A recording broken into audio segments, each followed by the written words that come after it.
ఆంధ్రప్రదేశ్ రాష్ట్రానికి పెట్టుబడులను ఆకర్షించే లక్ష్యంతో రాష్ట్ర ఐటీ మానవ వనరుల శాఖ మంత్రి నారా లోకేష్ ఆస్ట్రేలియాలో పర్యటిస్తున్నారు. సిడ్నీ నగరంలో అడుగుపెట్టిన వెంటనే ఆయన తన అధికారిక కార్యక్రమాల్లో నిమగ్నమయ్యారు.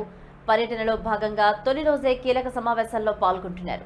ఇటు ఆస్ట్రేలియా గడ్డపై అడుగుపెట్టగానే ఆయనకు ఊహించని అభినందన ఎదురైంది. ప్రవాసాంధ్రులు ఏర్పాటు చేసిన సమావేశంలో ఓ చిన్నారి రాష్ట్రంలో జరుగుతున్న అభివృద్ధికి కృతజ్ఞతలు తెలిపింది. గూగుల్ను ఏపీకి తీసుకొచ్చినందుకు థ్యాంక్ యూ లోకేష్ అన్న అంటూ ఆ చిన్నారి ఓ ప్లకార్డ్ను కూడా ప్రదర్శించింది.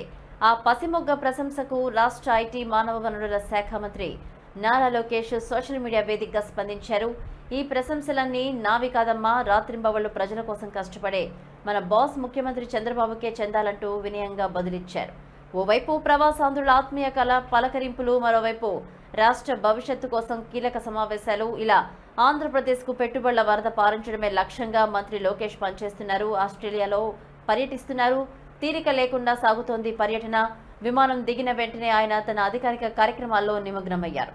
మరోపక్క పర్యటనలో భాగంగానే లోకేష్ తొలి రోజే సిడ్నీ హార్బర్ వద్ద India Australia CEO forum director జోడీ ముఖేతో ఉన్నత స్థాయి సమావేశం కూడా నిర్వహించారు. ఆంధ్రప్రదేశ్ ఆస్ట్రేలియాకు సంబంధించిన కంపెనీలకు కీలక పెట్టుబడులు గమ్యస్థానంగా మార్చడమే ధ్యేయంగా ఈ చర్చలు జరిగాయి. రాష్ట్రంలో పెట్టుబడులకు ఉన్న అనుకూల వాతావరణం, ప్రభుత్వ పాలసీలను లోకేష్ ఆమెకు వివరించారు. ఈ భేటీ ఫలవంతంగా ముగిసిందని తెలిపారు. త్వరలోనే జోడీ ముఖే ఆధ్వర్యంలో ఆస్ట్రేలియాలోని ప్రముఖ కంపెనీల సీఈఓలతో రౌండ్ టేబుల్ సమావేశం జరుగుతుందని తెలిపారు. ఇటు ఇరు దేశాల మధ్య వాణిజ్య ద్వైపాక్షిక సంబంధాలను బలోపేతం చేయడంపై ఇరువురు ప్రధానంగా చర్చించనున్నారు.